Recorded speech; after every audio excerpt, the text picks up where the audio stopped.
on y va. Est-ce qu'il y en a qui avaient déjà des questions en tête ou un sujet qu'on pourrait noter, puis soit qu'on démarre ou je démarre avec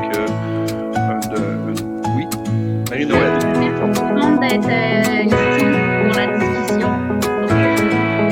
Merci d'être là.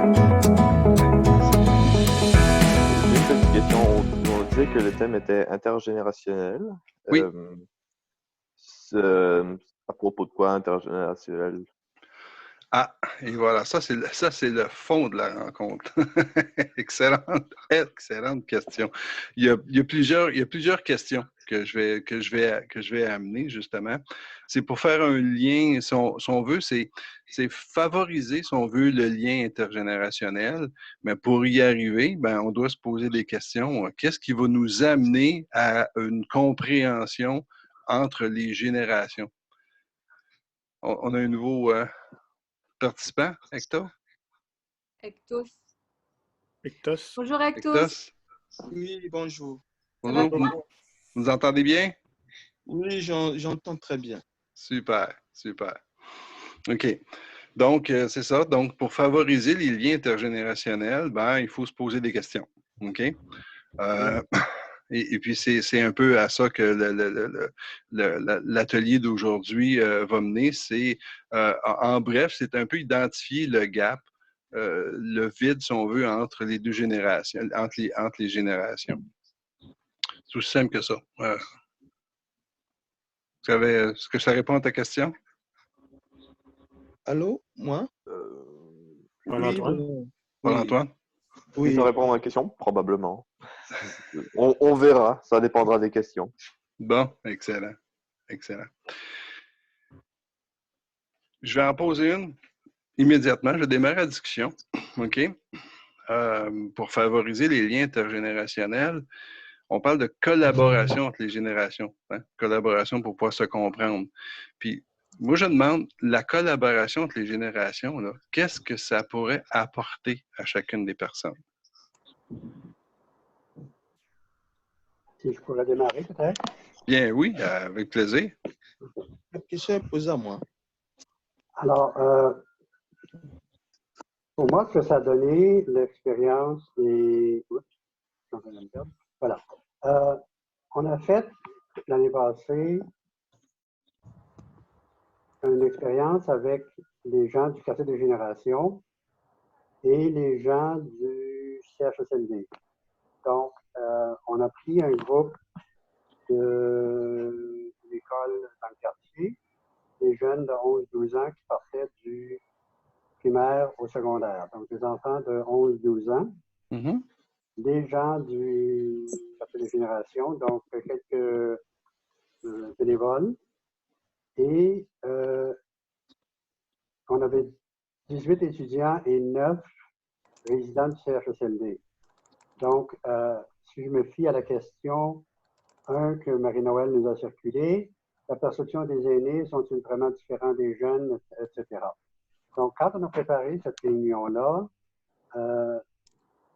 on a préparé et les aînés et les plus jeunes, et les questions étaient très différentes dans leurs attentes. Les aînés disaient, ben, les jeunes, tu sais, c'est plugué sur leur machine, puis ça vient en faveur de nous autres, puis ceci, et tout ça.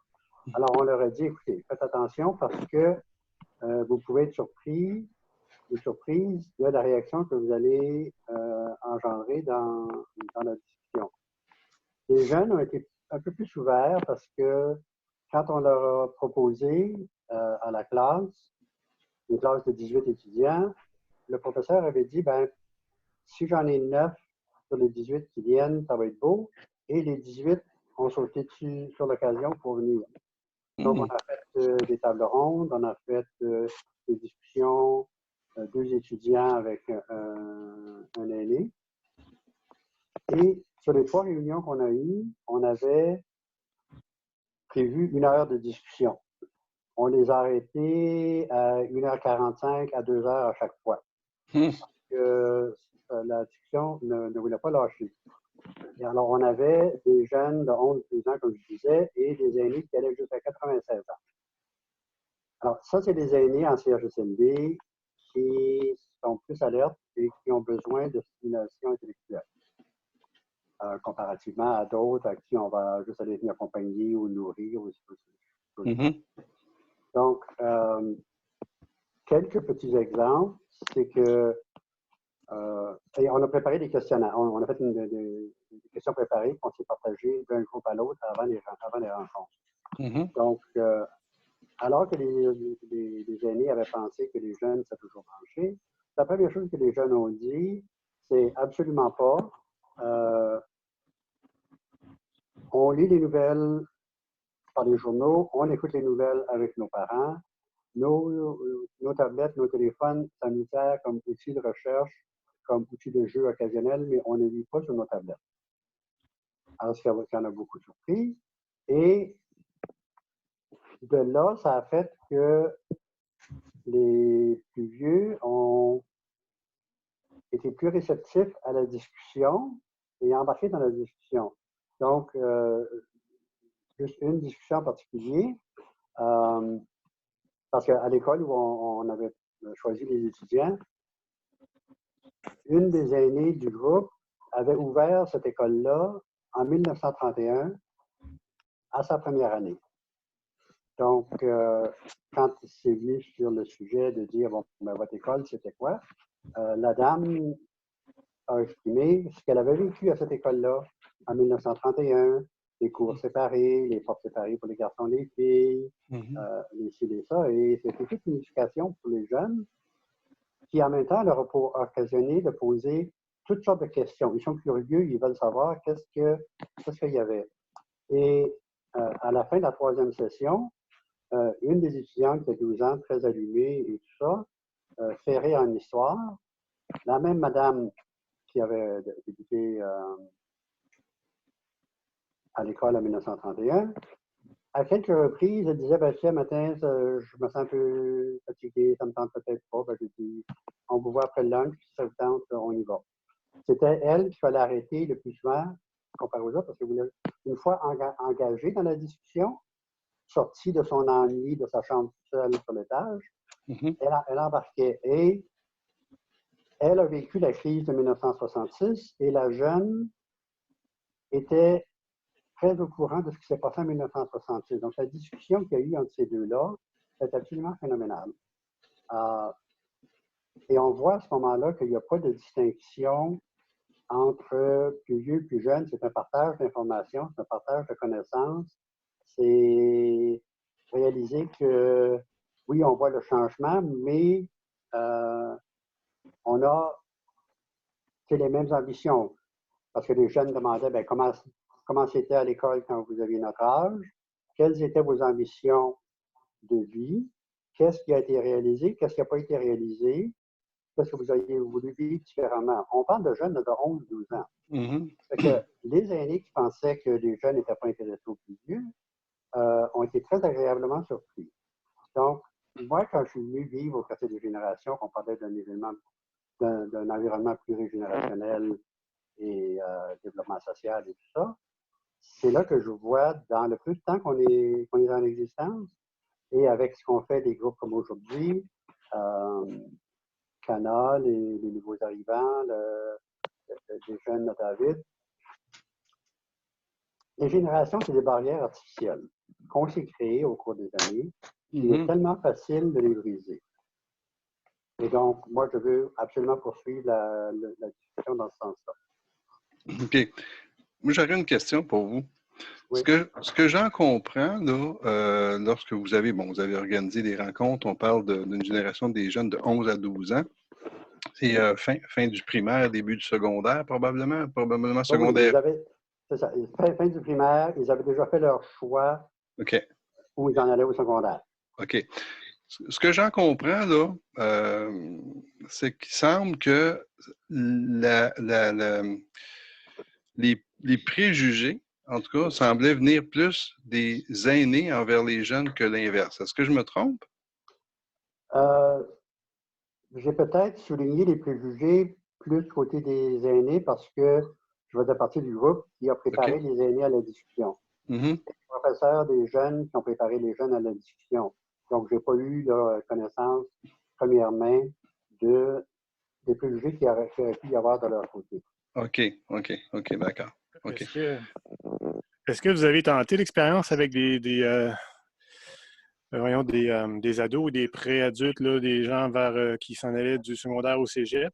Ou c'est juste avec des jeunes de 11-12? Moi, je ne l'ai pas fait, mais je vais dire que ça s'était fait au même CHSLD il y a 2 ou 3 ans avec des groupes de 16 à 18 ans. Et on rapportait à peu près, apparemment que ça avait été encore aussi bien. Ah oui? OK. C'est bien. Moi, je voudrais bien faire cette expérience-là dans un deuxième essai. Là. OK. Est-ce que d'autres voudraient faire un commentaire sur... C'était quoi l'expérience qui avait été faite? C'est une communication, d'après ce que je peux voir, c'est des ateliers de 11 à des jeunes de 11 à 12 ans avec des gens aînés de CHSLD. Donc, d'entamer 80 ans et plus. 80 ans et plus. C'était des discussions ou il y avait des activités, non, des collages? Discussion ouverte, mais il semble avoir eu aussi un questionnaire, hein, je crois, qui avait été... on avait préparé à l'avance. On avait demandé aux aînés quelles seraient les choses que vous voudriez savoir des jeunes, pour que les jeunes se préparent. Et le professeur avait demandé aux jeunes la même chose. Quelles sont les choses que vous voudriez savoir des aînés? Parce qu'on avait prévu 1 heure à chaque rencontre. Okay. Comme je vous dis, ça s'est étiré. Donc, les 2 groupes étaient prêts avec leurs questions et ils s'étaient préparés un peu à la discussion. OK. Ça m'amène, Paul-Antoine, est-ce que tu voulais... Ou ça répond? Est-ce que tu pourrais te répéter? Ça coupait un tout petit peu pendant que tu posais la question. OK. Ce que Ronald disait, c'est qu'il y avait eu un questionnaire, il y avait eu des sujets, des questions qui avaient déjà été partagées de part et d'autre, autant des attentes de l'aîné vers les jeunes, des questions que les aînés auraient envers les jeunes, que les jeunes auraient envers les aînés avant même l'atelier. Donc, il y avait un peu de préparation qui avait été faite. Ce n'était pas fait à froid, là. Donc, ce n'était pas nécessairement... c'est une question encadrée, selon ce que je comprends. C'est bien ça, Ronald? Exact. Okay. Exact. Donc, c'est pas à froid. Donc, si on prépare déjà des questions, on peut s'attendre peut-être justement à avoir moins de préjugés, moins d'attentes peut-être. C'est plus clair quand c'est déjà préparé. Là. Puis, Ronald, tu disais que la question que tu voulais... En fait, toi, ce que tu voulais, c'était qu'il y ait moins de... qu'il n'y ait pas une perte des valeurs. C'est ce que tu disais tout à l'heure? C'est pas une quoi? Une perte des valeurs, c'est ce que tu disais? Non, bien, les perceptions qu'on se fait que les aînés ne sont pas intéressés aux questions des jeunes et que les jeunes ne sont pas intéressés aux questions des vieux. C'est des barrières qu'on se crée finalement dans notre société. OK.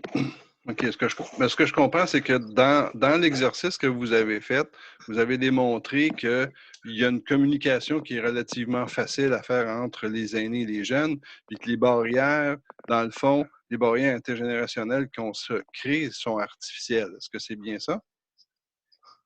Oui, je dirais ça parce que ceux de nous qu'on a vécu les multigénérations dans nos familles, nos mononcles, nos tantes, nos grands-parents, on sait que ça se fait comme ça.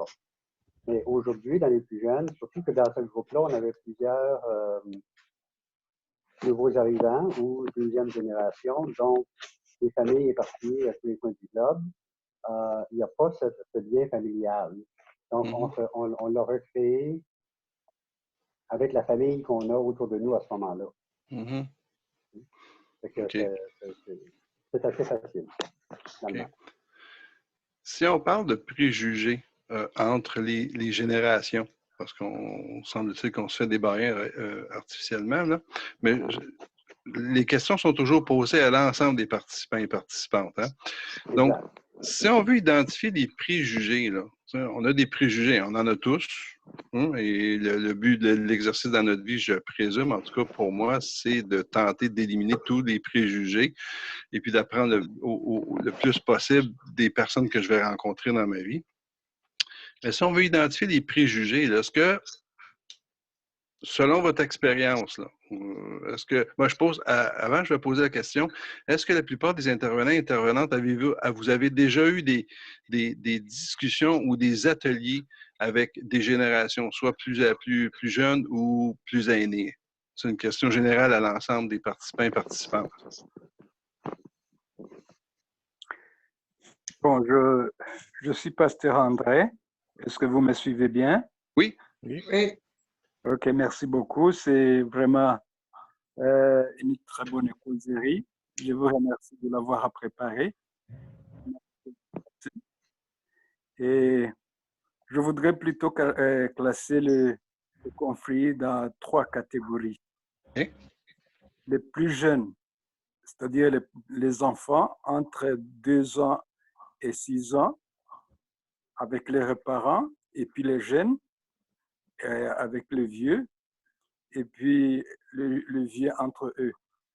Pour première partie, les petits-enfants, il y a toujours un conflit inutile et qu'il faut aussi trouver comment aider les parents avec les enfants pour qu'il y ait une bonne attente. Qu'est-ce que j'entends par là? Vous voyez, quand vous avez des enfants de 2 ans à 5 ans ou à 6 ans, vous sortez quelque part, visiter une famille, et puis quand vous êtes dans la famille, vous êtes en train de causer en qualité de parents, et il y a un petit conflit qui arrive, et les parents toujours insistent que les enfants restent tranquilles.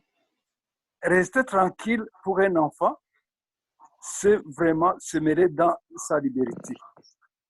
Parce qu'il ne va pas entendre ce que vous dites, parce que vous l'empêchez de travailler. Bon, ce n'est pas bavarder, ce n'est pas déranger, c'est le travail des enfants. Ils sont en train de travailler.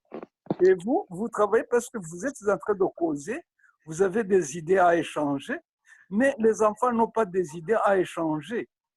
Et ils ont plutôt de travail à faire. Et voilà, maintenant, il y a une sorte de conflit. Les parents qui empêchent toujours, ah, restez tranquille, asseyez-vous là-bas, faites ceci. Et les parents sont un peu gênés et les enfants sont encore gênés. Toujours quand je vois des visites comme ça, je leur dis, non, laissez les enfants agir.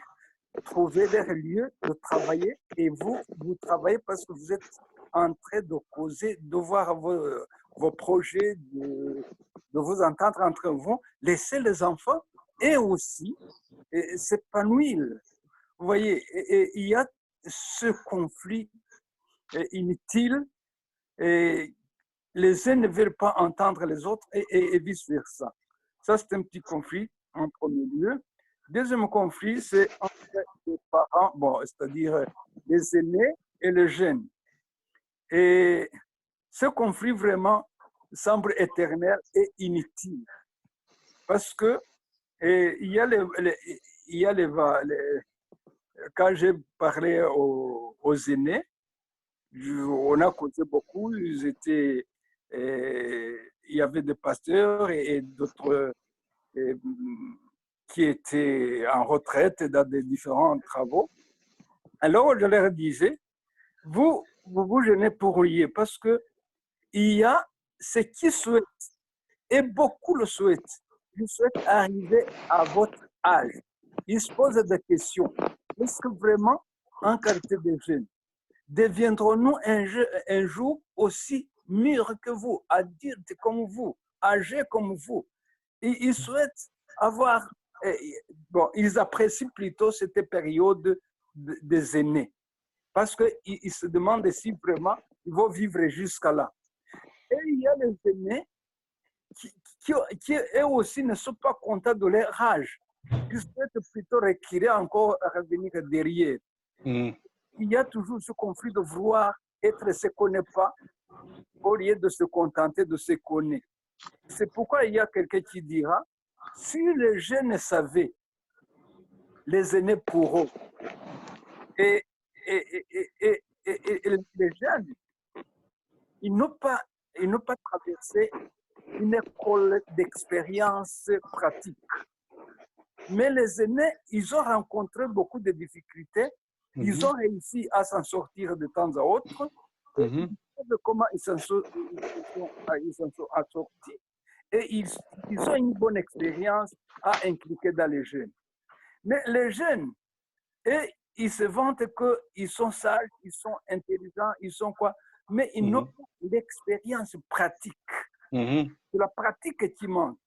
Ils ont la théorie.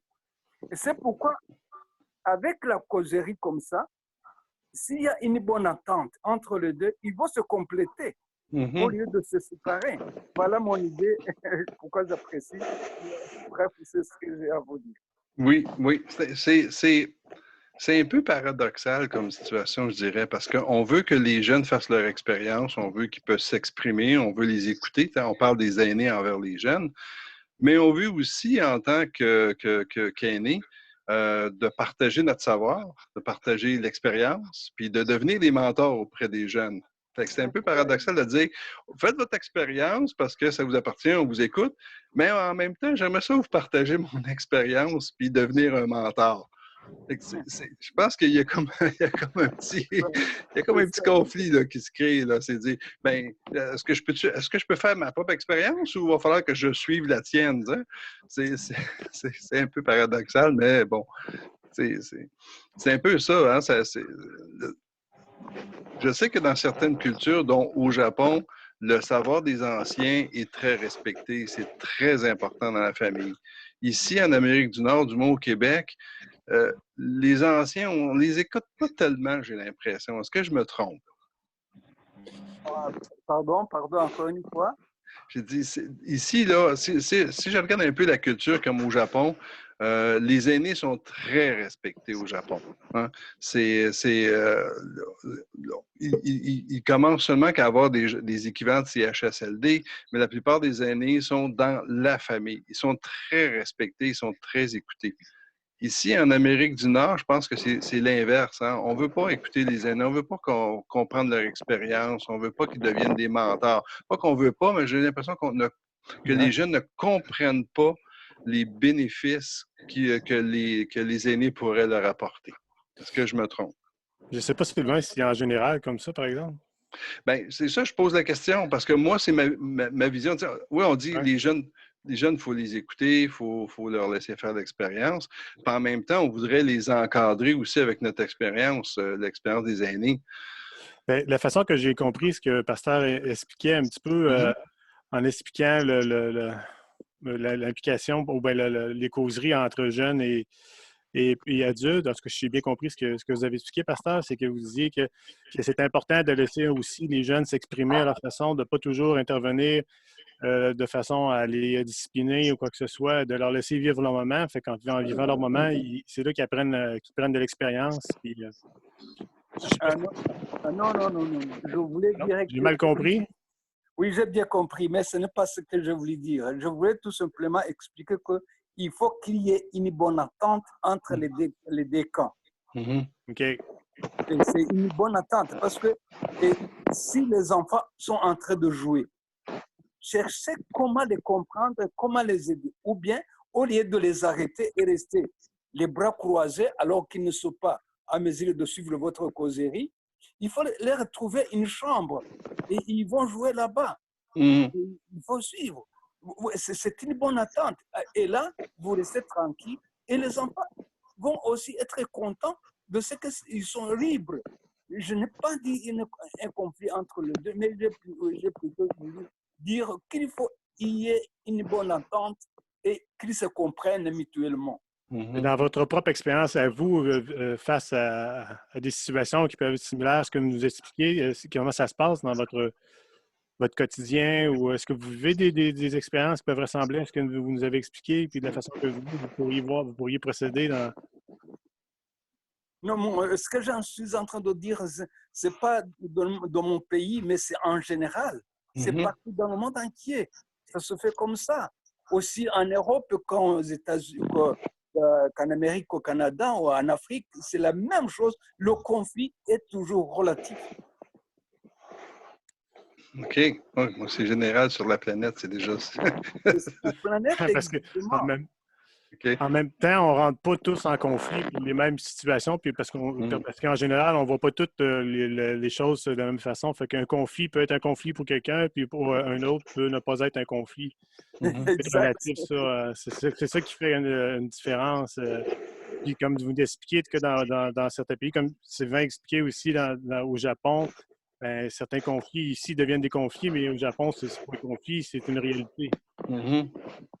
Mais moi, je n'ai pas beaucoup apprécié, bon, j'ai beaucoup apprécié, mais plutôt, je ne soutiens pas beaucoup ce respect des Japonais à 100%, parce qu'ils s'attendent vers l'intimidement. OK. Mhm. OK. Ça va vers l'intimidement et ne pas l'entendre, et ne pas le respect. Et il y a un temps passé, il y a un bateau qui s'est noyé et il y a eu beaucoup d'enfants qui sont morts. Alors, les réprimandes qu'on a données au chef qui était dans le bateau, il a dit aux enfants de ne pas sauter dans des fenêtres pour au moins nager. Il a dit non, restez, on va vous sauver tous. Mais parce qu'il y a cet esprit d'obéissance aveugle, et ils sont tous restés, sauf un poignée de enfants qui ont sauté et ils ont réussi à nager et ils ont été sauvés. Mais tous qui ont voulu obéir à cet âge-là, à cet homme âgé, ils sont tous noyés avec le bâton. Et vous voyez ce respect de dire non, ne quittez pas, parce que les parents doivent être respectés. Ne sortez pas, ne bougez pas. Il a parlé, restez-y. Mhm. Tout OK. doucement. Donc, c'est bon, si je comprends bien, c'est souhaitable d'avoir un respect envers les aînés, mais pas un respect aveugle, dans le fond. Exact, exact. OK. Parce que les aînés peuvent avoir tort aussi. Ils sont Mhm. des humains. Oui, ben oui. Pourquoi pas? Pourquoi pas? Alors pourquoi moi je dis que l'attente doit être mutuelle et se comprendre et se donner tout ce réseau, mais après une réflexion bien sûr. Mhm. Oui, c'est ce que moi je comprends, c'est ce que moi j'entends. OK. Oui. OK. Oui, effectivement, ça a tout sens, là. Ok, merci beaucoup. Mhm. OK. J'ai pas entendu. J'ai vu Actos. J'ai Danny qui s'est joint un petit peu sur le tard. Bonjour, Danny. Bonjour. Ça va bien? Oui, ça va très bien. Oui? OK.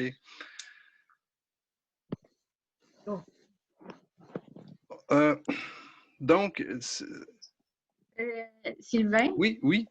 pour ce que vous disiez tout à l'heure, là, que c'était comme un peu une contradiction de laisser les jeunes faire leur expérience, mais en même temps, on veut leur partager. Moi, je ne vois pas ça comme une contradiction, mais ça pourrait être plutôt complémentaire, c'est-à-dire que on peut les laisser faire les choses comme ils veulent, mais on peut leur donner des conseils, ils peuvent demander conseil, puis de cette façon-là, ensuite, ils peuvent faire leurs propres expériences. C'est sûr qu'on ne pourra pas dire, ben non, moi, j'ai fait ça comme ça, fais ça comme ça. Mais Oui. c'est de dire, ben voici, moi, dans telle situation, j'ai fait ça de telle façon, voici comme le résultat. Mais après, chacun peut prendre sa propre décision de faire les choses, mais je pense que tous, on peut partager notre expérience puis apprendre de ça. Je pense que c'est comme ça aussi que moi, je le vois, l'intergénérationnel, puis justement pour d'être un humain en face de l'autre, puis peu importe l'âge qu'on a, on a un vécu ou on a une perception qui est propre à nous, puis comment on peut le partager puis faire bénéficier les autres. Plus, Oui. peut-être un petit peu leur faire voir l'avantage qu'ils ont peut-être à prendre la direction qu'on peut, en tout cas, entre guillemets, là, conseiller ou faire voir. Là. Oui, ça peut être. Ben, parler de contradiction, c'est sûr que c'est tout est relatif, ça dépend. Là. Moi, il y a des choses pour moi qui peuvent être contradictoires, pour d'autres, ils ne seront pas. Là, mais c'est sûr que la façon que je comprends ce que tu expliques, Marie-Noël, c'est juste peut-être comme de leur faire voir les avantages à suivre telles indications par en racontant l'expérience que vécue déjà, comme le pasteur disait, ils ont beaucoup de théorie, mais ils n'ont pas la pratique. Tu sais, en tant qu'aîné, en tant que personne un petit peu plus âgée, on a plus de pratique. Hein, on a vécu nos expériences, on a vécu plusieurs victoires, puis en tout cas, si on veut dire défaites aussi. Puis on est arrivé à un certain équilibre. Tu sais, puis... Oui, c'est vrai. Puis, de toute façon, je crois que moi, c'est plus avantageux pour un enfant d'apprendre de cette façon-là que de se faire inculquer. Puis comme, parce que je ne connais pas beaucoup la culture japonaise. Le pasteur parlait un petit peu de la culture japonaise, mais je ne connais pas beaucoup la culture japonaise. Mais c'est sûr que si l'inverse se fait, bien là, c'est sûr que les gens, il y a mieux couler dans le bateau que prendre leur propre initiative à sauter par le hublot et dire, moi, je sauve ma vie, mais je ne peux pas entrer dans la culture japonaise. Je ne connais pas assez ce qui peut comment ça peut arriver. Mais c'est sûr que pour moi, personnellement, je trouve bien plus avantageux d'avoir sa propre identité et de se la forger avec des expériences un petit peu de chacun autour de nous. Là. On appelle ça, nous, dans notre une langue apprise. Hein. C'est la façon qu'on construit notre schéma psychologique à l'intérieur, puis toute notre façon de voir les choses, puis de vivre notre entourage. Oui, tout à fait. Il y a une question qui me vient, à l'esprit. Là. On parle pas de conflit, mais un peu de déconnexion ou de manque de communication entre les générations, moi, je crois. Puis Pasteur André disait que bon, c'était généralisé sur la planète, donc on n'est pas différent des autres. Mais est-ce que cette différence-là, en tout cas ce qui semble être un enjeu de communication, est-ce que c'est réel ou c'est créé par peut-être les médias sociaux ou autres? Est-ce que c'est réel ou c'est créé de façon artificielle par les médias? Parce que, tu sais, je vais lancer ma réflexion. J'entends souvent, j'entends parfois une certaine génération qui accuse les aînés, les gens de 50 ans et plus, d'être responsables de la situation sociale qu'on a présentement. OK? J'entends ça souvent, tu sais. D'un autre côté, je me dis, oui, OK, c'est beau, mais d'un autre côté, c'est quand même cette génération-là, des 50 ans et plus, qui ont quand même créé cette société-là, puis qui ont bâti ce qui est là présentement, que ce soit les édifices, que ce soit les structures, toutes les structures, soit sociales ou les édifices, en tout cas, toute la structure dans laquelle on vit là présentement. Fait qu'il y a des positifs, il y a des négatifs, mais d'entendre ce genre de commentaires envers les générations plus anciennes, est-ce que c'est comment est-ce que je pourrais dire? C'est une réflexion que je fais, je me dis, OK, les jeunes peuvent, on a tous été jeunes, hein, on veut tous, en tout cas, il y en a beaucoup qui ont voulu révolutionner, à chaque fois qu'on arrive dans les 17, 18, 19, 20 ans, on veut révolutionner la planète, hein? Ça c'est évident, là. Mais ce qu'on entend dans les journaux, dans les médias sociaux, les échanges qu'ils se font, est-ce que c'est réaliste ou est-ce qu'on devrait se mettre en réflexion pour s'ajuster aux jeunes ou ça fait partie d'une réflexion d'une génération de jeunes de dire de toujours vouloir révolutionner puis de tout changer? Est-ce que c'est réel, ça, comme réflexion? Josiane voulait... Oui. Josiane, OK. Oui, bonjour. Bonjour. C'est mon analyse, c'est mon point de vue que je vais donner. Vous avez déjà constaté que, par exemple, dans une famille, des enfants qui sont entre 2 et 14 ans, 13 ans, la communication, elle est fluide entre enfants et parents, entre enfants et grands-parents, bon, ou les aînés, quoi. C'est très facile, c'est fluide. Mais quand les enfants grandissent à partir de 15 ans jusqu'à, disons, à 20 ans, ils développent, je ne sais pas, je sais pas si c'est lié aux étapes de la croissance, mais entre 15 ans et 20 ans, 22 ans, là, la communication commence à devenir comme si elle commence... Donc, il y a une distance entre adolescents, adultes, et surtout entre adolescents et aînés. Parce que ces adolescents vont traiter les aînés comme les gens de vieux temps qui n'ont rien à apporter dans leur projet qu'ils ont quoi. En réalité, que les aînés, moi je les considère comme le fondement de quoi, de tout, parce que ce sont eux qui doivent transmettre certaines valeurs pour maintenir la société en équilibre. Et quand il y a rupture, ça devient du chaos, quoi. Donc, l'adolescent entre 15 et 20 ans, lui, il croit qu'il maîtrise tout. Vous comprenez? À un certain moment, les parents sont occupés par le travail, par le stress de la vie, tout ça. Ils n'ont pas le temps de causer avec ces adolescents. Et c'est à partir de là qu'il y a conflit, que je dirais conflit des générations. Les parents n'ont pas le temps pour consacrer à leurs ados, échanger, communiquer. Et les ados se réfugient derrière les réseaux sociaux. Ce qui crée encore une fois un grand fossé entre ados et aînés. D'autant que les aînés, ils ne sont pas à jour, ils ne savent pas manipuler ces technologies, quoi. Donc, ce qui fait que les adultes là devraient faire le pont entre les aînés et les ados. Et des fois, ces adultes qui sont entre les aînés et les ados, ils sont trop occupés par les soucis quotidiens, le travail, les projets de la vie. Et après, on se retrouve qu'il y a un grand fossé entre certaines générations. OK. Donc, si je vous comprends bien, là, le travail entre les générations se ferait auprès des 15 à 20 ans, parce que vous me dites de 2 à 14 ans, ça va bien, la communication passe bien, ça va. Facile. Puis, OK. Puis de 15 à 20 ans, là, ça commence à coincer. Là, il faudrait plus les encadrer. OK. Parce que les réseaux sociaux, ça semble être une inspiration qui n'est pas nécessairement positive envers ces jeunes adultes. Ben oui, ils ne sont pas, je dirais pas trop positifs parce que à cet âge-là, on n'a pas vraiment assez de discernement pour pouvoir trier ce qui est bien, ce qui ne l'est pas. Oui. OK.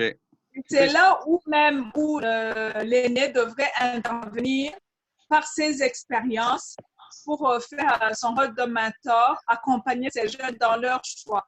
Parce que dans la vie est faite de choix, au fait. Ouais. Oui, puis ils sont plus influençables parce que, bon, c'est sûr que les 15 à 20 ans, ils se cherchent. Ils cherchent à qu'est-ce qu'ils vont faire dans l'avenir, puis qu'est-ce que l'avenir leur réserve. Moi, j'aurais une solution. C'est on rend illégal l'accès des réseaux sociaux de 15 à 20 ans. Fait qu'on vient de régler le problème. Ils n'ont plus accès aux réseaux sociaux. Fini. Absolument pas. Absolument pas. Ouais. Non, bon, si je comprends bien, plutôt moi, je dirais le problème est très, très délicat qu'il y a. C'est que les parents, comme vous avez mentionné, l'âge de 50 à 60 ou 70, là, les parents ont toujours, je regrette pour le dire toujours, mais très souvent, ils ont tendance à ne pas donner liberté aux jeunes. Ils ne donnent pas la liberté de penser, de faire ce qu'ils veulent. Parce qu'ils sous-estiment les jeunes. Ils ne les comprennent pas. Et les jeunes veulent se confirmer et aucun parent n'arrive pas à comprendre que son enfant est déjà adulte. Même s'il devient aux environs de 30 ans, il le prend toujours pour enfant. Et je me souviens, j'étais marié. Mon papa était vraiment, bon, il était âgé de 70 ans comme ça. Et j'étais avec ma femme. Nous sommes descendus de chez moi.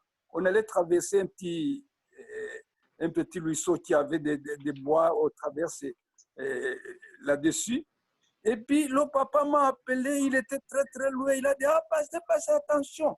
Il y a 2 bois là-bas. Ne glissez pas dessus. Je suis marié. Et il est en train de me donner du conseil de ne pas marcher n'importe comment. Donc, il y a toujours les parents qui sous-estiment les jeunes. Et les jeunes qui veulent encore se confirmer. C'est là où il y a le conflit. Moi, ce que je dirais, Ce que je dirais, c'est ce que je souhaitais. Et je le dis même aux parents et aux jeunes. Il ne faut pas sous-estimer un enfant. Pourquoi? Parce qu'on le dit, aux âmes bien nées, la valeur n'atteint pas le nombre des années. Ça dépend de comment il a grandi. Ça dépend de comment il a une connaissance comme ça. Oui, il a besoin d'aide, il a besoin de compréhension. Mais les parents aussi doivent faire un effort pour ne pas vraiment sous-estimer ces enfants-là. Il faut plutôt qu'ils s'entendent et qu'ils se donnent raison et qu'ils s'expliquent. Moi, si tu vas donner un ordre à un enfant, il faut d'abord lui apprendre ce que tu veux faire, où va en venir. Et ne pas tout simplement dire faites ça, faites ça. Non, ce n'est pas un robot. Comment on manipule les machines comme ça? Il a besoin de penser, il a besoin de prendre la décision et il commence à se confirmer. Dans ces confirmations, il faut l'aider à se déplacer et non pas se révolter. Voilà. C'est ça, moi, je comprends. C'est ça que je comprends, moi. Oui, Danny voulait... merci. Je crois que Danny voulait prendre la parole, Danny? Oui, oui, au fait, je voulais juste signaler quelque chose. Je vais revenir sur la citation que le pasteur a donnée tout à l'heure. Si jeunesse savait, vieillesse pouvait. C'est bien clair, si jeunesse savait, parce que la jeunesse ne sait pas, n'a pas d'expérience. Et la vieillesse pouvait. Pourquoi je le dis? Si les aînés, ils avaient le temps d'enseigner ou d'apprendre à la jeunesse des bonnes valeurs, on devait avoir une bonne expérience pour une bonne société. Mais généralement, les vieux ou les aînés sont préoccupés pour commencer par leur vie ou par leurs problèmes. Et par la suite, c'est après qu'ils ont eu de l'âge qu'ils pensent maintenant donner peut-être leur expérience aux jeunes qui n'ont plus peut-être le temps de les entendre parce qu'ils ont certainement des challenges ou des préoccupations eux-mêmes à affronter du jour au lendemain. Donc, les vieux, ils devaient normalement prendre le temps, surtout dans une famille, à inculquer les bonnes valeurs aux jeunes pour leur permettre de transmettre leurs bons savoirs. Donc, c'est ce que je voulais signaler. Donc, c'est un peu ce que je comprends bien, c'est un peu une question de synchronisme, c'est-à-dire les jeunes de 15 à 20 ans devraient avoir des parents ou des aînés qui ont le temps de s'en occuper, puis de partager, puis de les écouter. Puis là, s'ils n'ont pas le temps, bien là, ils vont prendre de l'âge, puis quand l'aîné va avoir le temps, bien, il va être un petit peu trop tard. C'est bien ça, je comprends, David? Oui, c'est ça. Voilà pourquoi ils n'auront pas d'expérience vis-à-vis des vieux. Donc, il n'est pas question d'âge. Donc, les valeurs doivent être inculquées dès le bas âge. Peu importe la situation, les aînés doivent inculquer les valeurs aux enfants dès le bas âge. Et l'enfant, en grandissant, il aura une bonne expérience de vie. Il pourra faire mieux les analyses que d'attendre. Je ne sais pas comment interagir ça, mais c'est un peu ce que je voulais. Il ne faut pas attendre longtemps pour enseigner aux jeunes les bonnes valeurs. Voilà, donc c'est ça. Si je pose la question générale, c'est comment on pourrait arriver à cette situation-là, justement? Comment on pourrait arriver, parce qu'on vit dans une société qui est rapide. Hein? Bon, on se le dit, là, les parents se lèvent tôt le matin, quand ils ont des enfants jeunes, ils préparent les lunchs. En tout cas, dans mon cas, c'était ça. Préparer les lunchs, partir, prendre la voiture, se rendre rapidement au travail. On est toujours un peu dans un stress. Qu'est-ce qu'on pourrait faire comme société pour que les aînés ou les parents puissent avoir le temps, justement, s'arrêter puis prendre le temps, à part de faire un confinement de 2 mois à chaque année, puis de prendre le temps, mais c'est pas réaliste. Mais comment on pourrait amener, justement, une compréhension des aînés, de prendre le temps, justement, de partager les valeurs auprès des jeunes? Ça serait quoi? Est-ce qu'il y a une solution? Est-ce qu'on aurait des suggestions pour y arriver? Ouais, je n'ai pas saisi la dernière partie, s'il vous plaît. OK. vous parliez tout à l'heure que, bon, les aînés n'ont pas le temps d'encadrer les jeunes puis de leur proposer des valeurs. Et moi, ma question, c'était comment on pourrait faire pour y arriver, justement, pour permettre, justement, aux aînés de prendre le temps dans une société qui est aussi rapide que la nôtre? Bon, c'est vrai qu'il est difficile de répondre à cette question vis-à-vis des occupations que les gens ont du jour au lendemain. Mais pour les parents qui se soucient de l'éducation de leurs enfants, trouveront toujours le temps. Que ce soit le soir ou bien au week-end, ils trouveront le temps d'inculquer leurs enfants des bonnes valeurs. Moi, je pense. OK. Jonathan, oui, merci, Dani. Jonathan, tu avais un commentaire à ce sujet-là? Oui, j'avais un commentaire sur ce sujet-là. Ben, en fait, c'est juste pour vous dire que moi, en tant que jeune de 20 ans qui apprend encore à utiliser ses valeurs, ça s'apprend depuis la jeunesse. On apprend ça. Et on ne comprend pas, on ne comprend pas, s'il vous plaît, on n'entend pas. On t'entend pas bien, Jonathan.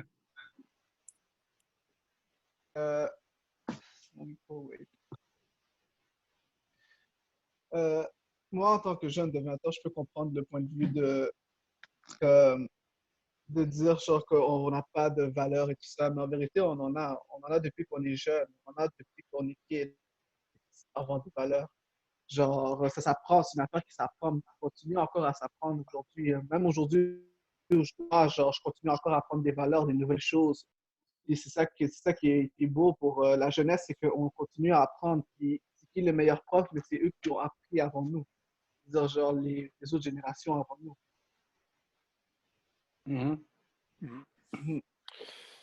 Oui, David? Oui, je pense qu'avant, il y avait Emna et je pourrais prendre la parole après. Il n'y a pas de problème. Oui, OK, super. J'aurais juste voulu relancer Jonathan sur ce qu'il vient de dire avant. Est-ce que c'est possible? Oui, bon, Marie-Noël, puis ensuite, ça sera Emna. Ça vous va? Donc, Jonathan, toi, est-ce que dans ton quotidien, est-ce que tu es en contact avec des gens plus âgés ou qui ont d'autres expériences qui peuvent t'aider ou comment tu vois ça de ton côté? Ma mère, ma grand-mère vit avec nous, puis est âgée, puis comment je vis ça, je soutiens, je l'aide quand elle doit descendre les escaliers, moi ça me dérange pas, genre ma grand-mère, c'est ça, puis même pour les là, c'est... Okay. On n'a pas bien entendu, ça l'a coupé. Ouais, ça a coupé. Oui, Jonathan a un peu de difficulté avec la communication. On parle de communication. La connexion, merci. Je le terme exact. Ouais, je pense que Jonathan est gelé là. Oups. OK, pas ça coupe.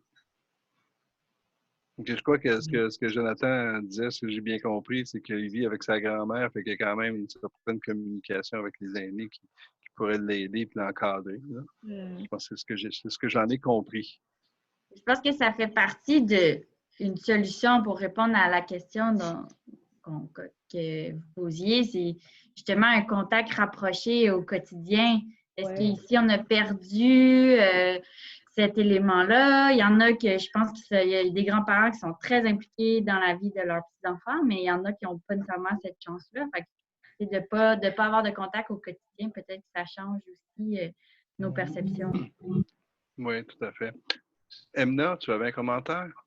Oui, alors je voulais en dire plusieurs. Donc, je vais commencer par lorsque Josiane disait genre qu'elle avait remarqué que de 2 à 14 ans, comme l'entente était meilleure et que quand après ça, quand ils grandissaient, là, ça changeait.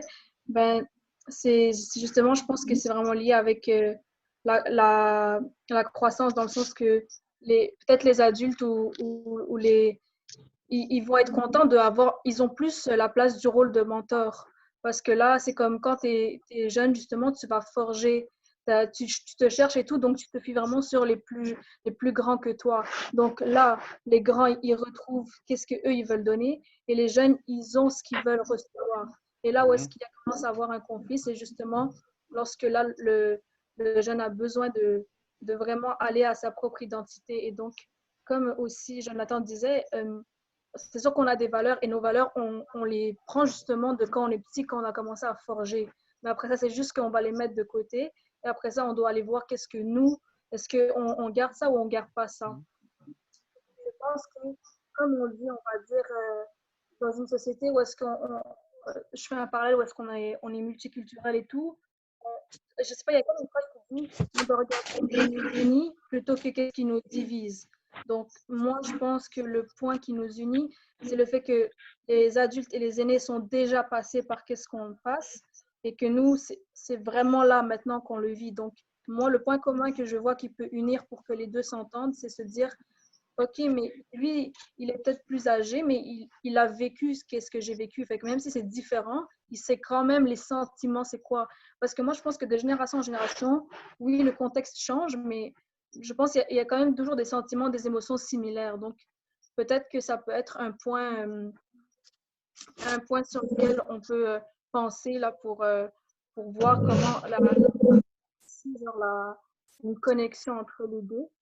Et aussi, un autre point que je voulais apporter, c'est que souvent aussi dans d'autres sociétés où est-ce que les aînés, justement, vivent avec la famille ou sont des voisins ou sont en face ou vivent à côté, ça fait en sorte que, comme tu as dit, Marie-Noël, c'est comme plus rapproché d'avoir un contact avec eux au quotidien. Parce que là, des fois, on reproche aux parents de ne pas être là, de ne pas avoir le temps, mais quand même normal, comme il faut que les parents ils travaillent et tout, c'est qui va le faire? Donc moi, je pense que vraiment, c'est les aînés. Et c'est là où est-ce qu'ils prennent toute leur place pour les jeunes. C'est que c'est là où est-ce qu'ils ont vraiment un rôle. C'est comme, moi, je trouve ils prennent le rôle de parent quand le parent ne peut plus et qu'il est occupé. Ben, c'est là où les aînés, ils ont aussi un autre rôle qui est vraiment intéressant. Et donc, donc pour finir, Sylvain, tu parlais de qu'est-ce que les aînés ils pourraient faire pour genre mieux s'entendre avec les jeunes. Je ne sais pas la réponse, mais je pense aussi que si justement les jeunes, on va dire eux qui sont au primaire et au secondaire, dans les sorties qu'ils font, si justement on leur organise plus vraiment d'aller visiter les CHSLD, d'aller vraiment rentrer en contact avec les personnes âgées, ben ça va, c'est comme ça, on va tisser le lien puis les sensibiliser à avoir un contact rapproché après ça. Peut-être que quand tu vas à 12 ans ou à 8 ans, tu vas aimer ça. Et là, de toi-même, après au secondaire, au cégep, tu vas retourner voir telle personne. Tout ça. Donc, tu ne vas pas voir un fossé genre, entre les générations. Parce que là, peut-être les personnes âgées, eux, ils ne savent pas où aller pour trouver les jeunes et ils sont intimidés. Mais nous, les jeunes, c'est plus facile quand même pour nous d'aller vers eux. Donc, je pense que c'est un compromis, là, des choses comme ça. OK. Voilà, j'ai parlé beaucoup, là, mais... Non, c'est bien. Fait que je voulais juste dire tous mes points genre, par rapport à ce qui a été dit. Est-ce que c'est un petit peu en lien avec ce que Ronald disait, c'est que le fossé, il n'existe pas vraiment entre les générations. Tu sais, c'est nous qui l'a créé. Fait que c'est un petit peu à nous à changer un petit peu les façons de procéder, les façons de se cultiver face aux expériences des aînés. Puis l'idée d'aller visiter les gens dans les résidences pour personnes âgées, puis aller discuter avec eux de leur expérience de vie. Puis c'est vrai un petit peu que c'est mon opinion, dans notre culture ici au Québec, mais les aînés, c'est vu différemment.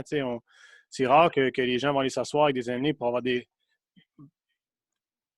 je sais pas, je peux dire des conseils ou quoi que ce soit pour des situations de la vie courante ou des situations antérieures. Puis je trouve que l'idée d'organiser, puis ça pourrait se faire dans les écoles, là, des rencontres, des genres de discussions comme ça ici. Là, on le fait de façon virtuelle, mais ça pourrait se faire en conférence dans des résidences personnes âgées, que des jeunes aillent discuter avec les aînés de différentes situations de leur vie, parce que les aînés, eux aussi, je pense qu'ils ont des iPads, puis ils ont de plus en plus des portables, puis ils sont au courant de ce qui se passe autour d'eux, puis autour de leurs enfants, puis de leurs petits-enfants. C'est vrai qu'on a tendance un petit peu à ne pas réaliser ça, je pense. c'est une étincelle, dans le fond, parce que j'ai bien aimé ce qu'Emna proposait de planifier justement des ateliers, parce que c'est plus facile des jeunes vers les aînés, d'organiser des ateliers, mais des ateliers un peu dirigés, un peu comme Ronald discutait tantôt, il partageait avec nous, c'est d'avoir des ateliers qui sont dirigés avec des questions. Hein, des questions autant d'un côté comme de l'autre. Comme ça, tu arrives semi-préparé avec les aînés. C'est pour être des ateliers en CHSLD, en personne, ou que ce soit des ateliers comme on fait présentement, qui sont des ateliers virtuels. Mais d'arriver avec des questions-réponses, puis que chacun a déjà un peu son idée de comment ça va se passer. Donc, je pense que la communication est beaucoup plus facile, a probablement la possibilité d'être plus fluide. Je ne sais pas ce que tu voulais dire, Marc. Non, parce que ça ne suit pas ce que tu dis, là, mais c'est dans un autre ordre d'idée. C'est ce que Emna disait aussi, puis racontait que aussi, puis ça vient aussi dans le sens où ce que Pasteur parlait tantôt, c'est que oui, c'est le fun d'avoir de se faire raconter des expériences, puis de poser des questions aux aînés, mais aussi de ne pas oublier de dire aux jeunes que c'est avantageux aussi pour eux de se faire leur propre idée, puis de leur propre analyse de ce qui vient de se faire enseigner, puis pour faire en sorte que ce jeune-là ait son identité propre à elle ou à lui. Là, pour après ça, être en mesure de prendre certaines décisions. S'il vous plaît. Je vous dérange peut-être parce que bon, mon air va venir, j'ai rendez-vous, mais j'ai mon à dire, s'il vous plaît. Vous me permettez? Vous avez parlé des ateliers pour aider les jeunes pour qu'ils puissent grandir dans un bon sens. Mais le problème qu'il y a, c'est pas... Bon, des ateliers, c'est vraiment très, très bien. Mais combien qui vont participer dans ces ateliers? Combien d'enfants? Nous avons une bonne foule d'enfants. Est-ce que tous, on aura des ateliers pour les encadreurs? Le problème qu'il y a actuellement, c'est que les gens sont devenus très, très égoïstes. Égoïstes dans quel sens? Et ça fait d'ailleurs qu'il y ait une mauvaise séparation entre parents et enfants et entre papa et maman. Le problème le plus délicat, c'est l'absence. C'est l'absence. Parce que les parents laissent les enfants et ils travaillent pour les enfants, mais ils insistent sur le côté intellectuel. Et ils laissent l'enfant entre les mains des maîtres, des professeurs. Et la question de moralité des enfants à la maison, c'est carrément effacé. Il y a alors, ce sont des livresques, mais jamais, ils sont intellectuels, mais ils ne sont pas sages. Parce qu'ils ont manqué.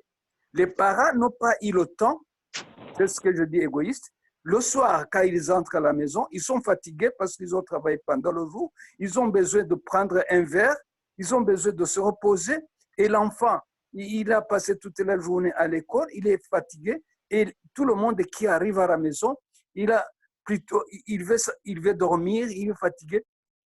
Question de causer, question de se parler entre eux pour, du moins, lutter contre le mal qui peut les attaquer ici et là. Donc, le professeur a donné son avis et les enfants sont restés entre les mains des professeurs, mais ils sont absents avec leurs parents. Et ça, il faut le dire, je vous assure. Et c'est comme le mari et la mariée, et la maman, le papa et la maman, quand ils ne s'entendent pas actuellement, beaucoup divorcent parce qu'ils n'ont pas le temps de rester ensemble, causer ensemble. Chacun essaie d'être égoïste et se pencher sur son goût, se pencher sur ce qu'il veut.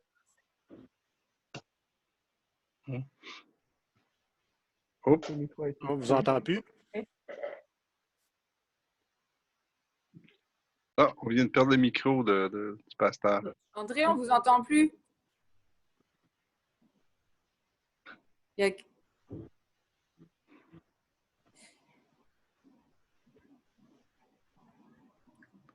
André? Je ne sais pas si vous avez... Ah, OK. On vous a perdu, mais bon, on a quand même saisi l'essentiel de votre message. Merci. Oui, merci beaucoup. Merci à vous. Marie-Noël, tu voulais prendre la parole? Oui, ben, ça fait un temps déjà, je ne sais plus ce que je voulais dire, mais ce que aussi, c'est on dit beaucoup que c'est les aînés qui doivent en donner aux jeunes et tout ça, mais moi, je le vois comme un partage parce que c'est pas vrai que les jeunes n'ont rien à apporter à personne parce qu'ils sont plus jeunes, parce qu'ils ont moins d'expérience. Au contraire, justement, parce qu'ils ont encore toute une autre vision, une autre façon d'apprendre, ils ont comme un autre vécu, même s'il est plus court, ils ont quand même un vécu qui peut être partagé. Puis c'est super enrichissant. Puis je pense que ce qu'on essaie de faire au quartier des générations, c'est justement ça, c'est de dire, wow, mais qu'est-ce qu'on peut partager et non juste comme un apporte à l'autre. Puis cette vision, parce que là, on entend beaucoup parler dans les médias, les CHSLD, mais ça ne représente pas tous les aînés. C'est certains aînés qui habitent dans des CHSLD, qui ont certaines conditions de santé, tout ça, mais il y en a qui sont super en forme, il y en a qui ont un bon réseau social autour d'eux. Puis c'est ça aussi de se dire, pas parce qu'on est vieux, qu'on a une canne, qu'on est malade et qu'on radote. Il y en a, mais il y a d'autres modèles aussi. Il y en a des gens ici qui courent 3 fois 5 km par semaine. Il y en a qui marchent des 28 km par jour. Il y a des gens super en forme. Il y a des gens qui cuisinent. Je pense déjà à Ronald qui aime partager son savoir à ce niveau-là. Donc, je pense que c'est aussi de voir l'intergénérationnel comme étant un partage et non juste un qui donne. Oui, exact. C'est comment on va collaborer. Puis c'est pour cette notion-là de collaboration que je voulais qu'on apporte. Puis, parce que oui, on a tous des défauts. Peu importe la tâche, on a des défauts. Puis c'est de ne pas juste mettre notre doigt et dire oui, mais eux sont comme ça, puis eux sont comme ça. Mais OK, mais avec ce qu'on a, qu'est-ce qu'on peut construire ensemble? Puis c'est ça aussi dont on ne discute pas beaucoup, en fait.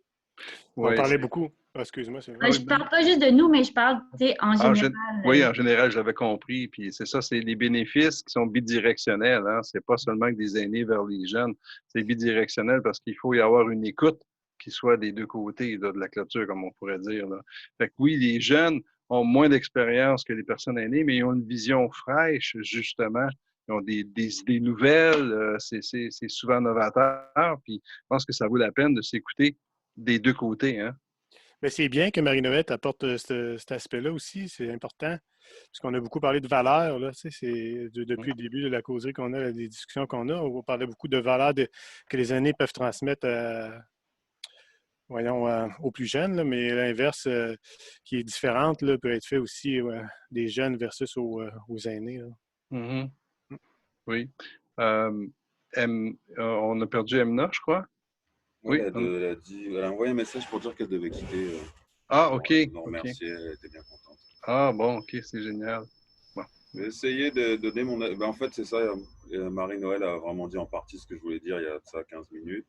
Il y a plein de trucs qui sont rentrés dans ma tête et qui sont ressortis, mais je vais essayer de synthétiser parce qu'il y avait plein de trucs sur lesquels je voulais réagir, notamment sur ce qu'avait dit Josiane. En fait, entre le 15-20 ans, quand il y a une distance entre les parents ou les aînés et les adolescents, bah, c'est ça, c'est comme Emna a dit, ça fait partie de la croissance et de l'évolution. Ils ont besoin aussi de faire leur trace, de s'essayer eux-mêmes, sans qu'on soit derrière eux, sans qu'on soit les diriger, de faire des erreurs aussi, d'apprendre.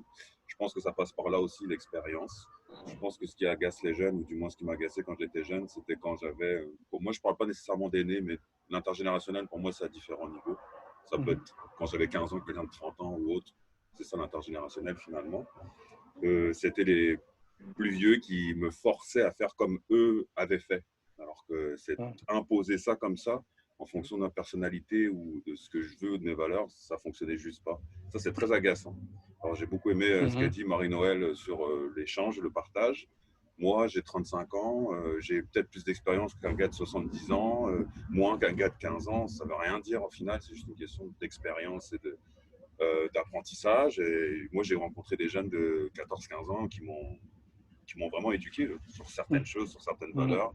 Donc, il faut rester ouvert. Je pense que le secret pour aller chercher de l'influence ou du partage ou de l'éducation, peu importe, avec les aînés ou autres, c'est l'ouverture, qu'on soit ouvert à partager, qu'il y ait un dialogue, que ça aille dans les deux sens, qu'on n'impose pas quelque chose à un jeune, mais qu'on lui dise ce que tu veux, un conseil là-dessus, que ce soit plus démocratique. Et laisser les gens faire des erreurs, parce que même si les aînés ont eu des expériences, il y en a qui refont les mêmes erreurs malgré ça, malgré l'expérience, malgré. Donc, il faut rester humain. Et puis, le secret, peut-être, pour aller chercher un peu plus d'interaction entre les aînés, c'est oui, créer des moments, créer des activités. Mais je pense que c'est très personnel. Moi, je suis beaucoup dans l'autocritique. Je pense pas. C'est aussi peut-être à chacun de se dire, OK, je suis dans un parc, il y a des gens sympathiques. Bon, là, je parle dans un contexte non Covid, parce que là, on ne sait plus comment faire là, au niveau des interactions sociales. Mais d'aller vers les gens, tout simplement, d'aller vers son voisin, de taper une conversation de 10-15 minutes avec son concierge à l'école, de taper une conversation avec le gars qui tient le secrétariat quand on va au gym. Ça passe par là. Des fois, en 5-10 minutes, ça fait du bien juste d'échanger avec la personne, d'apprendre. En 5-10 minutes, beaucoup plus que devant une personne pendant une heure qui veut te forcer à te mettre un truc dans la tête. Donc, c'est de s'ouvrir un peu plus, de laisser tomber les préjugés et de faire confiance. Donc, je pense que ça passe par là. Et est-ce qu'il y avait autre chose? C'est ça. Voilà, je vais faire à peu près le tour. Mais merci Emna pour... elle est partie, mais j'ai beaucoup aimé ce qu'elle a dit. Et j'aimerais entendre Paul-Antoine aussi. Il s'agite depuis tout à l'heure. Je sens qu'il veut... Ouais, bah, disons que c'est que moi, je vais partir bientôt, peut-être dans 15 minutes. Donc, j'aurai mon mot à dire dans tout ça. Sauf que le problème, c'est que j'ai pas parlé depuis tellement longtemps qu'il y a trop de mots qui se sont remplis dans ma tête. Et là, je sais plus par où je vais commencer. Donc, alors, je vais commencer depuis le début. La question qui était d'où sort la barrière entre les générations.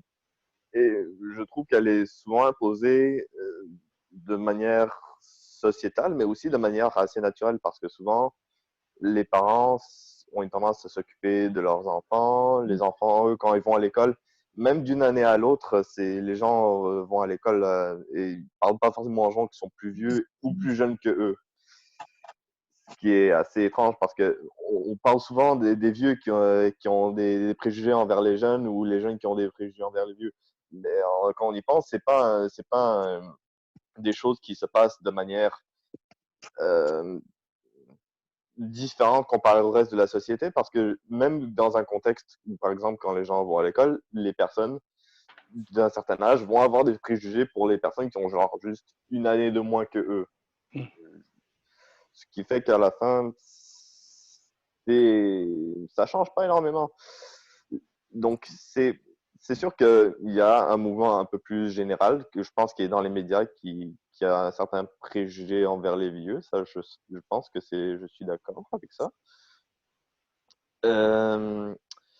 Il y avait aussi une pensée que j'avais eue à propos des personnes dans leur adolescence qui commençaient à avoir une certaine, je sais pas, arrogance ou confiance en eux-mêmes qui, pour moi, est très représentable par un certain graphe. Vous savez, le graphe des personnes qui ont confiance en eux en relation avec l'expérience. C'est genre les personnes qui connaissent absolument rien, aucune confiance. La personne qui connaît à peine, mais presque rien, qui a genre la confiance tout en haut et après ça redescend et ça remonte un peu. Donc, c'est généralement les personnes qui ont la confiance tout en haut, c'est la période de l'adolescence. C'est les personnes qui commencent à chercher eux-mêmes, mais qui ne connaissent pas énormément. Où est-ce que l'on était aussi? Donc, oui, c'est sûr que je voulais aussi parler du phénomène, je ne sais pas si j'appellerais ça un phénomène, mais c'est l'idée qu'on se fait en tête des personnes qui sont un peu plus vieux. C'est des personnes qui ont souvent une tendance à raconter des histoires. Il me semble qu'il y a un certain bonheur à écouter les personnes qui racontent des histoires. C'est pas une manière de se comparer les uns les autres. C'est genre une personne qui a plus d'expérience, une personne qui a moins d'expérience. Non, tu fais juste raconter ta vie et les gens pourront tirer quelque chose s'il y avait quelque chose qui en avait un rapport. Il y avait d'autres affaires que je voulais parler aussi. C'était quoi déjà? C'était juste avant. Ça me reviendra peut-être. Donc, oui, c'est vrai. Je voulais parler du fait aussi que, tout dépendant de l'expérience, certaines personnes seront présentées avec la possibilité de parler avec des personnes plus âgées de manière un peu moins fréquentes. Comme moi, par exemple, si je vais parler des personnes de ma famille, j'ai vécu en dehors du Canada pendant plus de 13 ans. Ce qui fait que les personnes de l'âge genre de ma grand-mère en ce moment, je leur ai pas parlé énormément. Et maintenant que je suis capable de leur parler, le triste fait est que ma grand-mère ne parle pas assez fort et pas assez fréquemment pour en faire des discussions. Hmm. Ce qui est assez dommage. Et après, je voulais aussi parler d'un autre phénomène, c'est le fait d'avoir beaucoup d'expérience. Je pense que c'est ce que David parlait justement, c'est d'avoir beaucoup de connaissances, d'expériences, mais des expériences c'est ça, c'est pas forcément les expériences qu'on cherche dans certaines situations. Je vais me prendre la situation dans laquelle je suis un peu, par exemple. C'est si, par exemple, en ce moment, techniquement, je suis itinérant. Si je vais, par exemple, chercher l'expérience d'une personne plus âgée itinérante, ça pourrait être très intéressant. On pourrait m'apprendre comment vivre dans la rue, mais j'avoue que si ça se trouve, ils vont pas m'apprendre comment en sortir. Donc, à la fin, c'est beaucoup d'expérience, mais c'est pas contextuellement, ça marche pas. Donc, à la fin, c'est la chose que je vais répéter à la fin. C'est juste une question de contexte. Tout à fait. Beaucoup. Merci. C'est à peu près tout ce que j'ai à dire. Ça a pris à peu près 10 minutes comme je pensais que ça allait prendre. Merci beaucoup. Aurélie, je crois que tu voulais rajouter, je crois? Ouais, j'ai vraiment aimé ce que Paul-Antoine vient de dire. Et puis, il fait juste un « et puis après, je me suis arrêtée parce que c'était encore intéressant. En fait, je voulais dire, par rapport à ce qu'Emna aussi a amené tout à l'heure, en fait, moi, j'ai l'impression que ce n'est pas un conflit intergénérationnel. Moi, je ne le vis pas comme ça, en tout cas. Mais plus qu'à un moment de notre vie, on est plus actif et on a moins de temps pour se parler. Et de plus en plus, quand on arrive vers la vingtaine et qu'on devient actif, j'ai l'impression qu'il y a un fossé qui se crée, mais pas forcément des conflits. Par contre, ça me faisait penser au fait que dans beaucoup de sociétés, on met des personnes âgées en maison de retraite. Et dans d'autres pays, on ne les met pas du tout. On reste avec eux en famille. Ça, c'est vraiment intéressant aussi. Ça va aussi dans le même sens que la transmission. Que les personnes âgées pourraient ce qu'on peut communiquer ensemble. En fait, ce que je veux dire, c'est qu'en ce moment, on manque de temps dans toutes nos activités. J'ai l'impression qu'on va de plus en plus vite, en tout cas dans notre société, et que ça crée un petit fossé. Et j'aimerais bien avoir… alors, en ce moment, c'est un peu particulier avec le contexte du Covid, et puis on peut en retirer quelque chose de positif, c'est que du coup, on a un petit peu plus de temps pour communiquer. Et je trouve que c'est intéressant de le prendre dans ce sens-là en ce moment, de réussir à recréer du lien et puis à se dire, peut-être que, moi en tout cas, personnellement, ça me fait ça en ce moment, je me dis peut-être que j'allais trop vite, que je suis passée à côté de certaines choses et puis j'ai envie de communiquer un peu plus et d'être un peu plus dans la transmission en ce moment. Je ne sais pas si c'est clair, mais moi, je vois plus dans ce sens-là le problème entre les générations. Personnellement, moi, je trouve ça très ironique. Maintenant que nous avons le temps pour que les plus âgés et les jeunes puissent parler ensemble, les jeunes ne peuvent pas approcher les personnes plus âgées. Ils le peuvent virtuellement, mais pas en personne, effectivement. C'est un bon point. Là, on a le temps, puis on ne peut pas le faire. On n'a pas le droit de le faire. C'est pire, là. Rassemblement autorisé pour 10 personnes. Hein. Ça a été autorisé aujourd'hui, donc on pourra faire cette rencontre en vrai. Pour répondre à Paul-Antoine, ce qu'on fait aujourd'hui, c'est pour répondre à ça. Pouvoir rassembler les gens alors qu'on est tous chez nous ou au travail, d'échanger autour de n'importe quoi. C'est trouver le temps, trouver une façon de trouver le temps, justement, parce que on se répète, puis je pense que tout le monde est d'accord que la société aujourd'hui, là, ça roule à fond. Hein. On est toujours pressé, toujours stressé, on a toujours quelque chose à faire. C'est ça. Je sais pas si… On doit toujours vivre. Oui? On doit toujours vivre, survivre même, pour certaines personnes. Le temps ne s'arrêtera pas. Non, pas pour nous en tout cas. Est-ce que Aida… Aiden, est-ce que Aiden, tu voulais ajouter quelque chose ou Je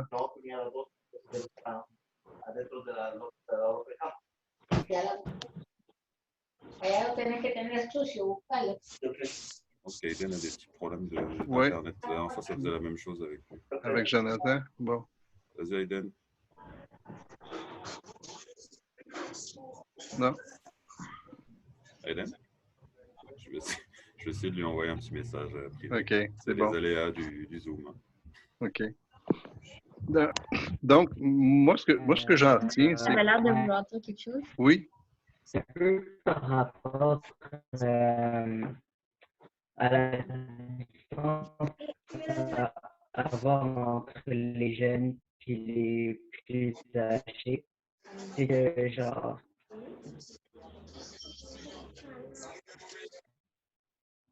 Oh, père Aiden, il y a des gros problèmes techniques, je pense. Genre...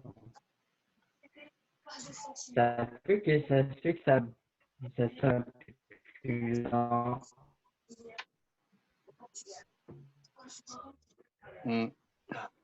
Ma connexion est instable. Ouais, des gros problèmes de connexion, malheureusement. Donc, je viens juste d'avoir un message que ma connexion est instable. OK. Est-ce que je passe la parole à quelqu'un d'autre?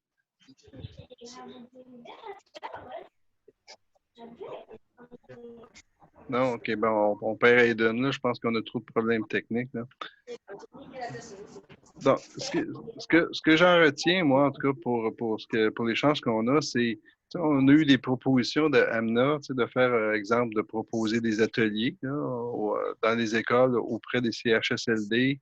Si je me fie un peu avec l'expérience de Ronald, d'avoir des ateliers avec des questions-réponses, préparation, ce qui serait bien. Puis c'est sûr que ce que Amna disait, c'est que si on démarre plus jeune autant dans les écoles primaires que dans les écoles secondaires, je pense que ça va peut-être inspirer justement les jeunes à aller plus vers les aînés pour la communication. Mais ce que j'en retiens globalement, c'est que il n'y a pas que la communication, il n'y a pas que les aînés et les jeunes. Hein? Il y a plusieurs, quand on parle intergénérationnel, là, c'est les 15, 20, 40, 60 et 80 ans. Là. C'est pas limité avec les aînés dans les CHLD puis les jeunes. Là. C'est ce que j'en retiens. C'est de trouver une façon d'amener cette communication puis cette écoute-là. Mais ce qui va nous amener justement à faire une meilleure, favoriser les liens intergénérationnels, je pense que c'est de trouver les avantages, les bénéfices que ça pourrait apporter d'un côté comme de l'autre. Là. Si on a des bénéfices à le faire en tant qu'être humain, bien, je pense que ça va se faire de façon naturelle. Marie-Noël, tu es plus ou moins d'accord avec ça? Hector, c'est avec... Oui, bonjour. Bonjour. Bonjour. Bonjour. Oui, je voulais aussi apporter quelque chose. Oh, le problème entre les aînés et les jeunes, vous savez que quelqu'un peut être plus âgé, mais parfois il n'est pas sage. Vous comprenez? Oui. On peut être âgé, mais cela ne signifie pas que tu es sage. Bon, il y a aussi des jeunes, il est jeune, très intelligent, mais il a aussi acquis une petite sagesse. Bon, le conflit, c'est quoi? C'est nous les parents. Quand il y a l'isolement dans le foyer, quand il n'y a pas de dialogue, c'est vraiment difficile. Il y a des papas qui sont dictateurs.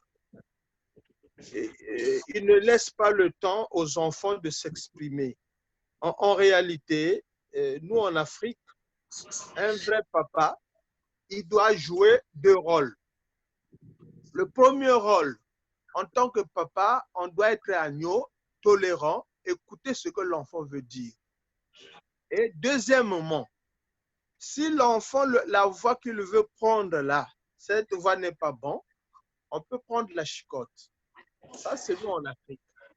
C'est maintenant. Comme le monde a évolué, et on peut engager des débats, on peut engager des débats avec les enfants pour leur dire que moi, en tant que votre père, l'expérience que j'ai acquise, là, le chemin que vous voulez prendre, ça peut vous amener soit à la perdition. Et voilà. Ça aussi, ça peut aider aussi les jeunes.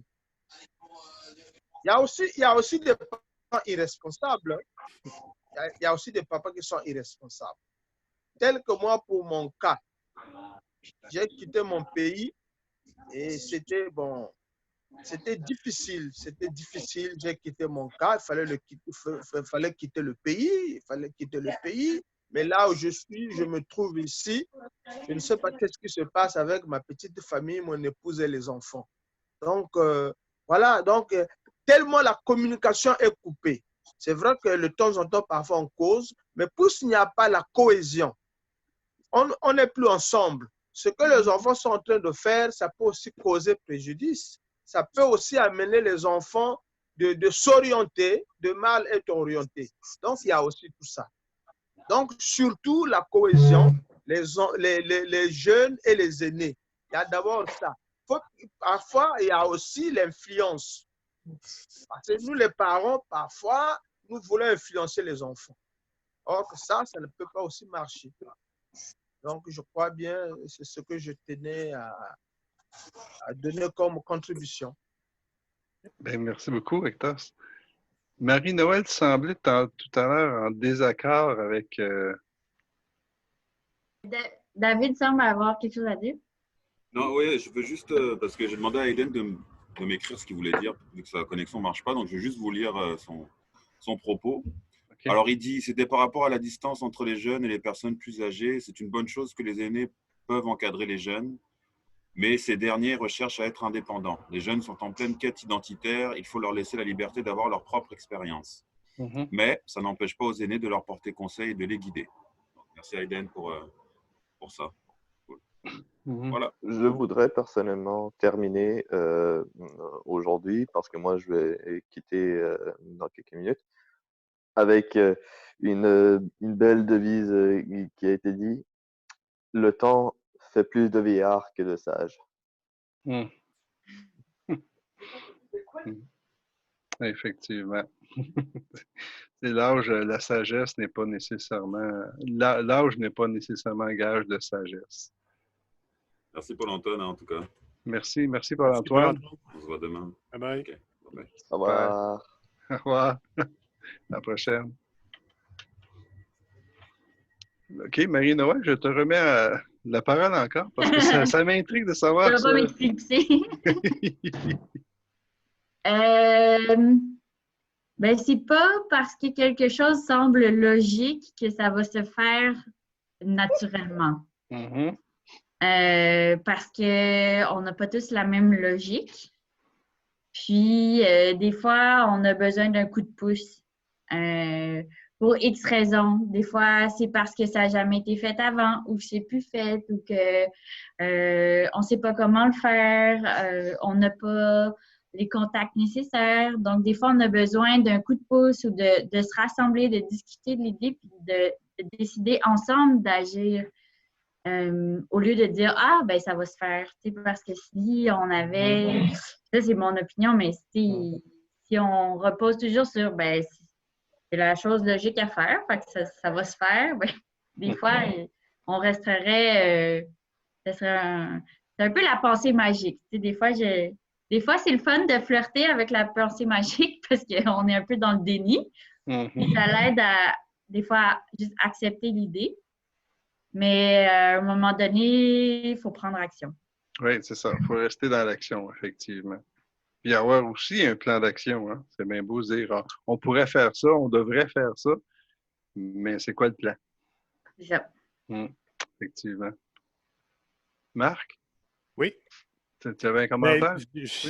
L'idée là-dedans que je trouve avec laquelle j'ai réfléchi, c'est que on peut grandir dans un environnement où on se fait donner des valeurs, comme on disait tantôt, puis on se les fait entrer à l'intérieur très profondément pour en sortir de notre bulle familiale puis découvrir que toutes les valeurs qu'on s'est fait entrer des fois à coups de marteau. C'est vraiment la réalité. Fait que, tu sais, ça peut être aussi difficile que ça d'arriver à comprendre des fois comment on peut intervenir avec les personnes qui sont plus âgées que nous. Surtout quand on sent dans un environnement où ça a été complexe, ça peut devenir encore plus complexe, les relations intergénérationnelles qu'on peut avoir. Parce que notre confiance a été brimée, notre estime de soi a été brimée aussi. Tu sais, on pourrait discuter de l'intergénération pendant encore des heures puis des heures, hein, parce que des contextes, il y en a des milliers. Là. Parce qu'on n'est pas tous, comme tu disais, Marie-Noël, la logique, là, non, la pensée magique, ça n'existe pas. Là. C'est dans le concret, c'est dans le moment présent qu'on le vit le plus. Là. Puis chaque personne ici qui a participé à notre causerie vit chacun son moment, puis chacun sa langue apprise avec sa façon, puis son opinion propre à elle, puis propre à lui. Là. Puis c'est ça qui est extraordinaire dans une causerie comme ça, c'est d'avoir le point de vue de chaque personne. Mais c'est d'arriver à avoir l'équilibre à travers ça, ça devient des fois peut-être difficile là, pour certaines personnes. Effectivement. Juste pour faire ressortir mon côté ado-anarchiste, quand j'ai dit au début 70, c'est un numéro tabou dans la discussion, ce qu'on vit aujourd'hui, ça me replonge exactement où j'avais à 18 ans.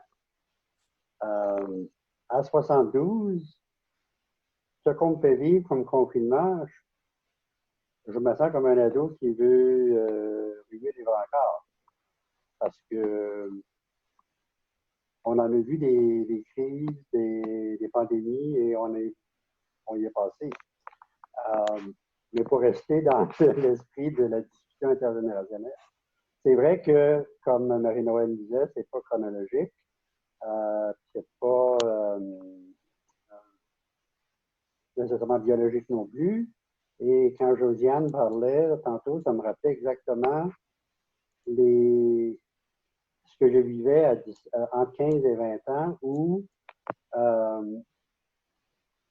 je ne pouvais pas communiquer avec mes parents, mais heureusement que mes grands-parents étaient là et mes oncles et mes tantes étaient là.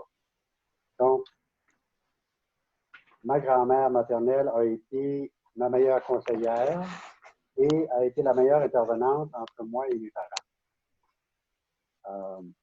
Et étant le plus vieux de trois gars, c'est moi qui ai dû fuguer à 18 ans pour que les deux jeunes puissent souffler et avoir une chance de vivre leur vie. Fait qu'aujourd'hui, quand on est dans le contexte où on est au quartier des générations, où on veut un engagement social, c'est là qu'on a le temps et la capacité, et donc on se met à la disposition de tous les groupes d'âge pour essayer d'assurer le maintien générationnel. Tout à fait. OK. Écoutez, je pense qu'on a eu un bon atelier, une bonne discussion. Je ne sais pas en conclusion, là, parce que, bon, Marie-Noël, tu as soulevé un bon point tout à l'heure, la pensée magique, donc c'est de rester dans l'action. Mais quel genre d'action qu'on pourrait faire en tant que société ou en tant qu'individu, parce que ça part toujours de chacun des individus. Quel genre d'action qu'on pourrait faire? On pourrait faire une réflexion sur le genre d'action qu'on pourrait proposer justement pour amener là, un lien favoriser les liens intergénérationnels finalement. Je pense que ça part d'une action personnelle, c'est de dire aujourd'hui, quel préjugé dans ma vie je suis prêt à faire tomber. C'est confrontant, c'est pas tout le monde qui se dit aujourd'hui je vais faire. Des fois, c'est juste une petite pensée pour se rapprocher d'une autre pensée qui est contraire à la nôtre, mais ou pas contraire, qui est juste inconnue, en fait, puis qu'on n'a pas exploré nous-mêmes. Puis, c'est niaiseux l'exemple que j'ai le goût de donner, mais je ne sais pas si tout le monde connaît le chocolat Kit Kat. Ben oui. C'est les bâtonnets comme ça, puis la façon qu'on prend instinctivement pour manger une Kit Kat, c'est de découper un bâtonnet et on mange un bâtonnet à la fois. Et là, j'avais vu une photo sur Internet une fois où quelqu'un avait croqué dans la Kit Kat complète. J'étais comme, oh mon Dieu, ça se fait pas! Là, je suis allée m'acheter une Kit Kat, je l'ai essayé. Puis j'ai aimé ça. Ben oui. Donc là, j'ai jugé sans savoir parce que c'était contraire à la pensée que je m'étais faite. Donc ça, c'est un exemple ludique. Mais puis, dans le fond, au quotidien, on a des préjugés qui dans le fond, ne sont pas fondés. Je m'en vais rencontrer des aînés, il faut que je m'habille d'une certaine façon.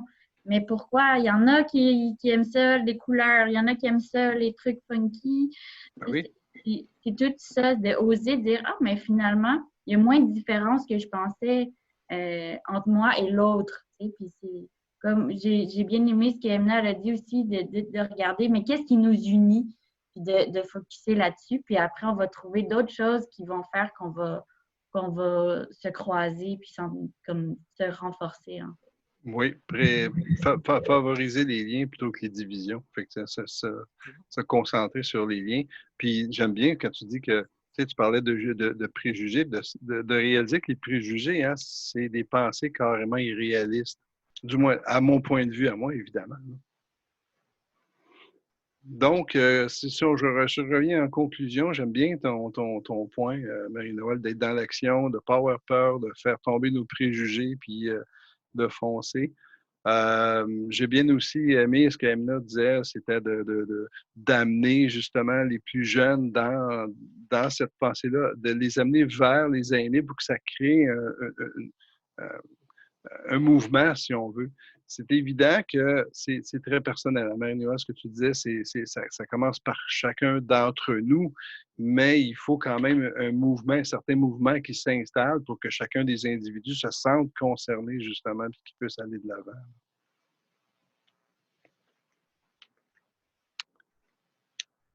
Est-ce qu'on avait d'autres commentaires? David, non? Ah, on vient de perdre Aurélie. Et on a perdu des soldats. Hein. Ben oui. De toute façon, écoute, on arrive quand même à la fin. Ça fait quand même 1h45 qu'on discute. Oui, c'est vrai. Wow. Ça, j'ai pas le temps passé. C'était très bien, c'est cool. Ça passe vite. Donc, je pense qu'on est en conclusion maintenant. Je crois que je vais remercier les participants et participantes qui demeurent, parce qu'on en a perdu quelques-uns. On a eu des problèmes techniques aussi. Donc, écoute, pour la fin de la discussion, ben, je remercie tous et chacun et chacune de votre participation. Je pense que j'ai appris plein de choses. J'ai eu des sujets assez intéressants. Et puis, j'ose espérer que dans un proche avenir, ce qu'on discute, puis ce qu'on a appris aussi, de prendre le temps durant le COVID, on est obligé de rester en confinement, là, puis de prendre contact avec les gens qui nous entourent, de continuer de prendre ce temps-là, justement, pour communiquer avec autant les intergénérations que les différentes cultures aussi. Fait que je vous dis merci beaucoup. Merci de votre échange. Merci à Dani, merci à Hector, Ronald, Marie-Noël, Aurélie, Aiden, même si tu as fallu que tu communiques par écrit avec David. Merci Marc, merci David, et merci à tous ceux et celles qui étaient là. Et puis, j'espère pouvoir faire l'expérience. C'est ça, c'est intéressant. Fait que je vous dis un grand merci à vous tous et toutes.